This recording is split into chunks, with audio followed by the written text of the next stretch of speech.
아무래도 이제 지금 뭐 신고가 나오고 이제 제가 뒤에서 좀 말씀드릴 건데 지금 그 정부에서 보면은 대출 관련해서 이제 묶이다 보니까 네. 그 약간 이제 이때다 싶어가지고 지금 잠잠하니까 대출 관련된 네. 그 호재들이 사실 계속 나오고 있는 거 아세요, 여러분? 최근에 이제 개포 67단지도 그 사업시행 인가가 났어요. 네.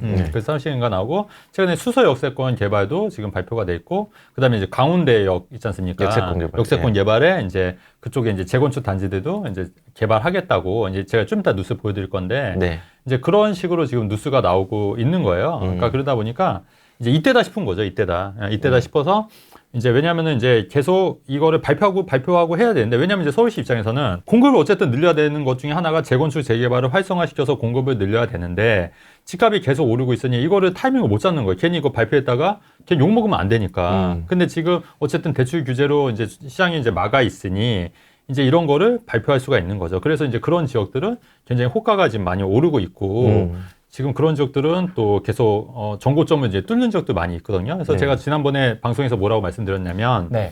신축이 많이 올랐으니까 이제 조금 이런 그 좀 저평가된 앞으로 신축이 될 이런 재건축 단지들도 좀 관심 있게 보시자. 제가 이렇게 얘기했던 거 기억나시죠? 네.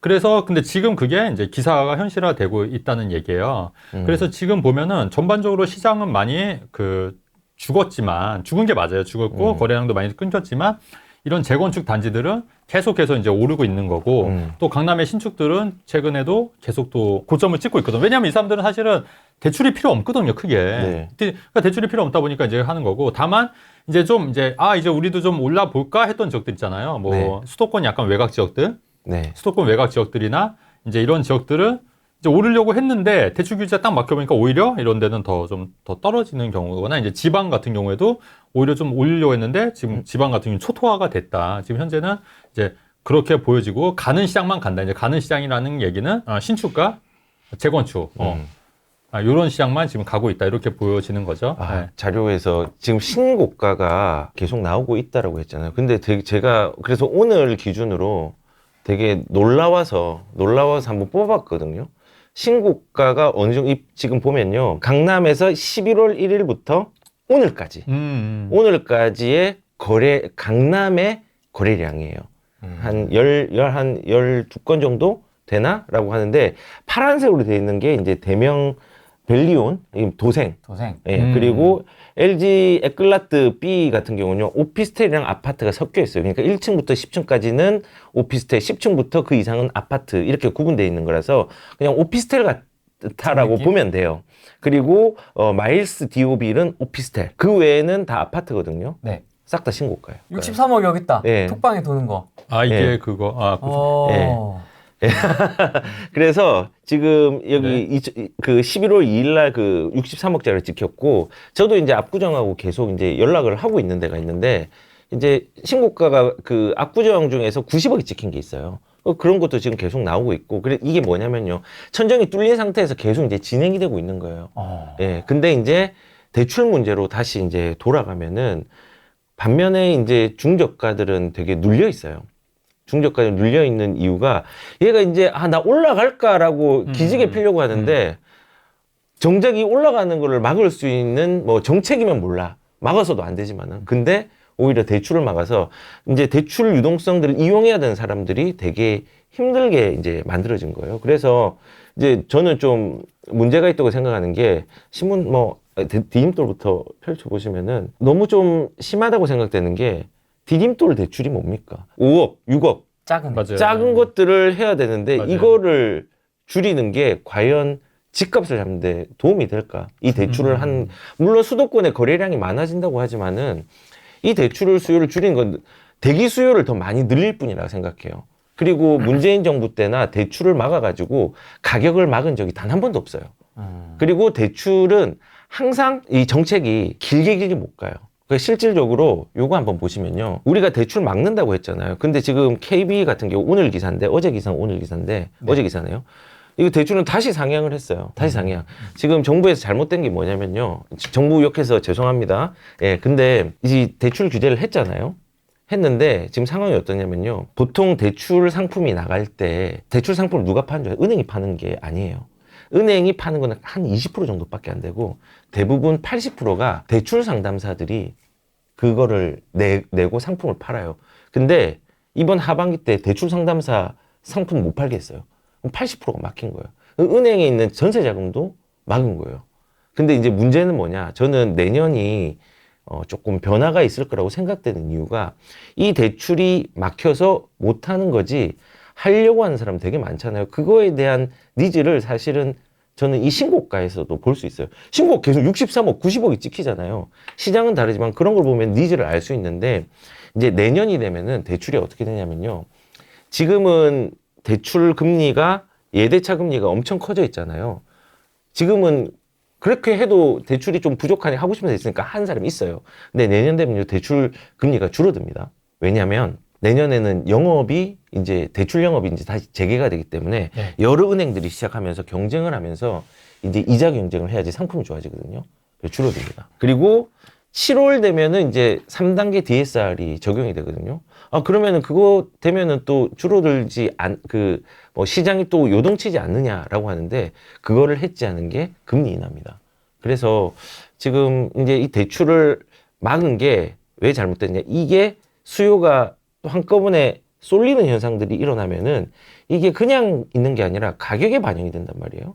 그럼 그때 되면 사람들이 또 허겁지겁 살려고 하는데 제가 말씀드리고 싶은 거는 이런 부작용이 있지만은 이 부작용을 역으로 이용한다면은 지금 집을 11월, 12월에 계약을 하고 대출이 안 될 때 잔금을 1월, 2월, 3월. 그렇죠. 요럴 때 만약에 한다고 하면은 내가 선택지가 되게 넓어지는 거예요. 그리고 대표님이 말씀하신 것처럼 중하급지. 아직 안 오른 게 되게 많거든요. 그리고 중하급지도 지금 금총 구로 안 올 것 같죠? 지금 구로도 신고가 찍은 데가 있어요. 해피 인베스터님 좋아하시겠네요. 구로 지금 최근에 샀거든요. 그래요? 그래요? 구로 삼성 샀나요? 어? 구로 삼성도 지금 가격 잘 가고 있어요. 구로 삼성 전망해 주십시오. 구로 삼성 시기적으로 좋습니다. 입지적으로 아쉬움이 있지만 시기적으로는 잘 가고 있어요. 언제 사셨습니까? 올해 여름인가? 그럼 괜찮습니다. 것 같아요. 그럼 괜찮습니다. 구로 삼성. 요 근처에 있잖아요. 여기 바로 예. 네, 옆에. 싫어하시잖아요. 왜 싫어요? 구로 자체를 싫어하시는 것 같은데. 구로라는 동네 자체는 제가 좋아하지 않습니다. 예. 금천이나 구로에도 지금 고가로 올라간 데가 있고 이 이제 퍼짐 현상들이 내년에 유동성과 금리와 이런 부분들이 복합적으로 작용하고 지금 전세가도 좀 심상치가 않아요. 이제 조금 둔화됐다고 하는데 이 수요가 점점 축소되거든요. 왜냐하면 우리가 그 노무현 정부 때 종부세를 만들었잖아요. 그러면서 월세가가 올라갔어요. 조세 전가 때문에. 근데 그거를 막으려고 이명박 정부 때 뭘 했냐면요. 전세가를 안정화시키기 위해서 대출도 많이 풀고 했단 말이에요. 전세가 많이 풀니까 이게 박근혜 정부 때 전세가가 엄청 또 올라 버렸어요. 그리고 이제 전세가 지금 같은 경우도 전세가가 많이 올랐잖아요. 올랐는데 수요가 지금 줄어든 시기가 왜 그러냐면은 예전에 2020년 2년도에 가격들이 엄청 많이 떨어졌죠. 떨어졌을 때 전세가도 많이 떨어졌어요. 그러면서 그때 전세를 꼈던 다주택자들이 집을 많이 팔았어요. 급하게. 그러면서 전세 수요가 줄어들었죠. 근데 그 줄어든 수요가 2024년도에 왔고 2023년도에도 지금 매매가가 좀 올라왔단 말이에요. 네. 그리고 전세가도 조금 주춤을 한 부분들이 계속 유지가 안 됐는데 수요는 줄어들었어요. 그러면 2025년도 내년에도 전세가 저는 모자랄 거라는 생각이 좀 들어요.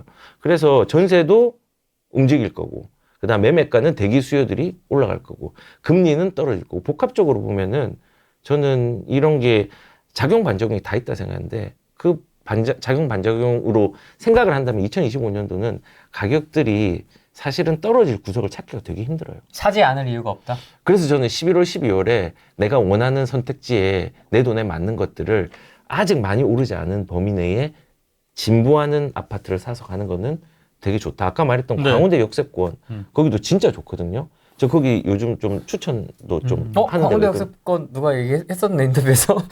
그래요? 갑자기 지나가네. 네. 예. 근데 강원대 역세권도 거기 재건축 아파트가 있는데 제가 그거를 언제부터 추천했냐면요. 2017년부터 추천했어요. 조합 설립인가가 났을 때부터. 근데 걔가 이제 가시권에 드니까 더 지금 추천하고 싶은 거예요. 미미삼 사요? 미미사 말고요, 저는. 미미사 사도 괜찮아요. 근데 미미사는 시간을 들여야 되잖아요. 아직까지 너무 많으니까. 그러니까 거꾸로 역발상을 하는 거예요. 광운대 역세권에서 이제 분쟁이 있었지만은 이주 철거가 일어날 수 있는 아파트가 뭘까? 근데 그거를 따져봐야죠. 그러면 시간을 절약하잖아요. 1000세대가 가고 시공사가 광운대 역세권 개발의 시공사랑 그 아파트의 시공사가 똑같아요. 그러니까 둘이가 시너지가 나겠죠. 시너지가 나면서 둘이 부딪질 나버려요. 그러면은 여기가 지금 문제가 있지만은 가격도 싸. 들어가서 신축이 1000세대가 된다고 하면은 옆에 장인뉴타운 지금 개발되고 있지. 재건축되지. 아래도 이제 재개발되지.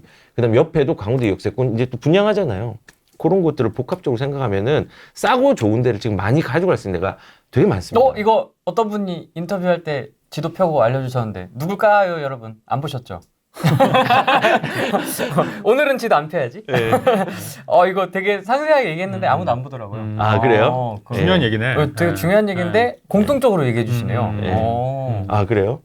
저는 이게 우리 멤버십에 한 1, 2년 전부터 추천했던 지 중에 하나였어요. 네.